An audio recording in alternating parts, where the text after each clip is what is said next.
पर कोई प्रभाव नहीं रह सकता है। इसलिए झूठ बोल करके बिहार के जनता के साथ, उनके साथ जो रहने वाले लोग हैं, उन लोगों को साथ भी झूठ बोल करके उनका साथ ले करके और गठन कर रहे हैं, लोगों को भी लाए हैं बस में भर भर के, तो उस सबसे कोई प्रभाव नहीं पड़ने वाला है इनका। कुछो कहिए, ये आदमी कहता है डायरेक्ट सरकार में आएंगे तब करेंगे कुछो, एक काम के लिए संघर्ष नहीं करेंगे, आंदोलन नहीं करेंगे, आवाज नहीं उठाएंगे। अच्छा, ये तो ये भी कहते हैं जो हमें चुनाव दीजिए आप अपने बच्चे के भविष्य के लिए। अपने बच्चे के भविष्य के लिए चुनाव दीजिए, तो किसको कह रहे हैं ये? हमको लगता है कि उनके मम्मी को कह रहे हैं, लड़का के मम्मी के, कि आप अपना बच्चा के भविष्य के लेल दा, तोरा बच्चा के पढ़ब और पढ़ेला पैसा तोरा पति के दारू पियब, ओकरा से पैसा कमा आ तोरा बेटा के पढ़ब। तो ये गणित हो गया कि आपके पति को दारू पियाएंगे, वो पैसा देगा, इसको बेटा को पढ़ाएंगे। तो दारूबाज लोग हैं, दारू पिया के बिहार को शिक्षित बनाएंगे। एक और उसके पिताजी को दारू पिलाएंगे और बच्चा को पढ़ाएंगे।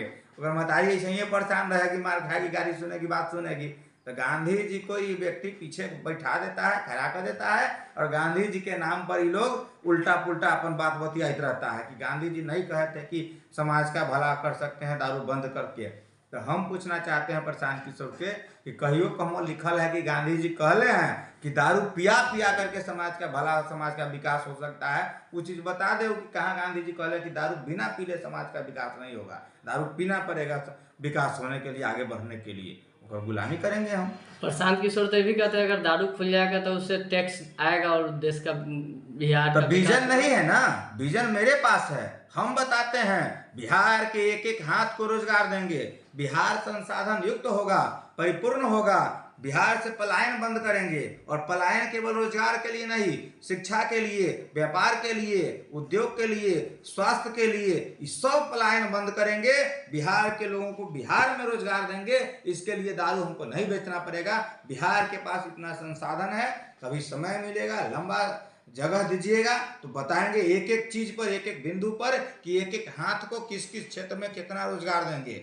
उतना हमारे पास व्यवस्था है, रोड मैप तैयार है। बिहार पहली गरीब जनता पार्टी है बिहार की या देश की जिसके पास टोटल रोड मैप तैयार है, और मुद्दे की बात करता है कि शिक्षित कैसे बनाएंगे, कैसे समानता समाज में लाएंगे, जो जाति धर्म संप्रदाय की बात नहीं करती है, समाज के एक एक व्यक्ति को साथ लेकर चलने के, उसको आगे बढ़ाने की बात करती है, उसके बच्चों को विद्वान उच्च एवं तकनीकी शिक्षा दे करके अपने पैरों पर खड़ा करने की बात करती है। ये नहीं कहती है कि उसको आरक्षण देकर के हम खड़ा करेंगे, हम उसको इतना योग्य बनाएंगे कि व्यक्ति खुद अपने पैरों पर खड़ा होकर के आरक्षण को लात से ठोकर मार देगा, और जो पद उसको प्राप्त करना होगा अपने विद्वता योग्यता की बदौलत पद प्राप्त करेगा, और वो ऐसो आराम का जिंदगी बिताएगा और अपने घर, अपने समाज का गरीबी दूर करेगा। अभी गरीब जनता पार्टी के क्या कुछ विजन चल रहा है? अभी गरीब जनता पार्टी तो समाज में जिसको कोई नहीं पूछता है, जिसके लिए कोई आवाज नहीं उठाता है, उन असहाय बुजुर्ग, महिलाओं, विकलांग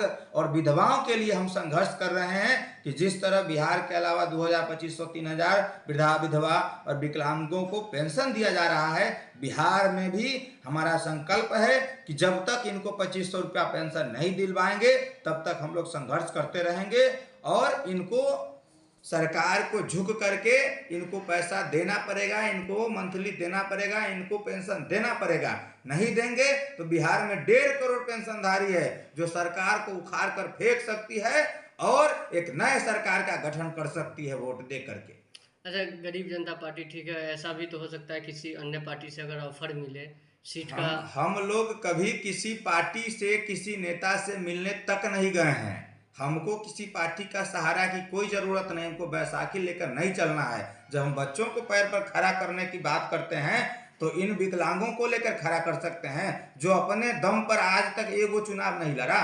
अगर किसी भी पार्टी को अपने ऊपर विश्वास है, अपने मुद्दा के ऊपर विश्वास है और बिहार के बेहतर बिहार के लिए उसके पास विजन है तो अकेला चुनाव लड़े, पता चल जाएगा कि जनता किसके साथ है, किसके साथ नहीं जा रही है। बिना विजन के, बिना उद्देश्य के जाति धर्म संप्रदाय में ये लोग बांटने वाला लोग है, विकलांग लोग हैं। सहारा लेकर के 2 4 5 7 पार्टी मिल करके चुनाव लड़ता है तब कहता है हम सरकार में है। ये सब विकलांग लोग हैं। ये हमारे जिसके लिए हम लड़ाई लड़ रहे हैं उससे ज्यादा विकलांग है, चल नहीं सकता है अपने पैर पर।